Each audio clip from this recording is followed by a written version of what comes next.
Well, this is the fun part and really is very easy to install the deck boards if everything else was framed right and it's nice and square. Now, Mark Buffkin, our main carpenter on this job, has built acres and acres of wood decks like this. He has a few tips for you.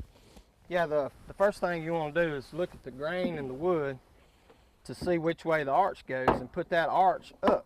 That way when the sun hits it, it don't cup and hold water. And I know another thing the sun will affect is drying out a little bit of the moisture, the treatment in here, and I guess that's why no gap at all, huh?